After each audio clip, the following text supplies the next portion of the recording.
কথাসাহিত্যিক হুমায়ুন আহমেদকে নিয়ে গুলতেকিন খানের ফেসবুক পোস্ট ভাইরাল হওয়ার পর প্রতিক্রিয়া জানালেন তার ছেলে নুহাশ হুমায়ুন। গুলতেকিন খান তার পোস্টে ব্যক্তিগত স্মৃতিচারণের ভেতর দিয়ে সাবেক স্বামী প্রয়াত হুমায়ুন আহমেদের সঙ্গে অতীত দাম্পত্য জীবনের একটি দুঃখজনক অভিজ্ঞতা তুলে ধরেন। তার এই পোস্টকে কেন্দ্র করে সোশ্যাল মিডিয়ায় দ্বিমুখী প্রতিক্রিয়া দেখা দেয়। এক পক্ষ গুলতেকিনের পাশে দাঁড়িয়ে তার যন্ত্রণার প্রতি সহমর্মিতা প্রকাশ করেন, অন্য পক্ষ প্রয়াত হুমায়ুন আহমেদের স্মৃতি কলুষিত করার অভিযোগ তোলে। দুপক্ষের তীব্র প্রতিক্রিয়ায় চুপ থাকতে পারেননি তরুণ এই নির্মাতা। ফেসবুকে প্রতিক্রিয়ায় তিনি কার পক্ষ নিলেন, বাবা নাকি মায়ের?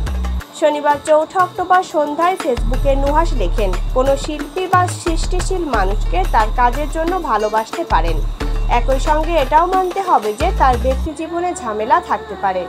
বাস্তবতা হিসেবে দুটোই সত্য হতে পারে। মানুষ জটিল এবং ভুলপ্রবণ। কেউ কেউ কোটি মানুষকে আনন্দ দেয়, অথচ খুব কাছের কাউকে কষ্ট দেয়। তার মানে এই নয় যে কষ্ট পেলেও সে চুপ থাকবে। এমনকি এও হতে পারে না যে সে মরে গেছে তাকে অসম্মান করা হবে।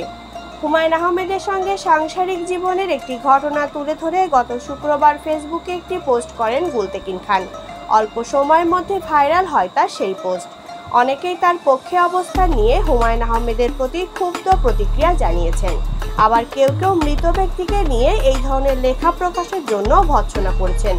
দুই ধরনের প্রতিক্রিয়ায় আহত করেছে তাদের ছেলে নুহাশকে। নুহাশ তার বাবার মতো চলচ্চিত্র নির্মাতা হিসেবে ক্যারিয়ার গড়ার পথে এগিয়ে যাচ্ছেন।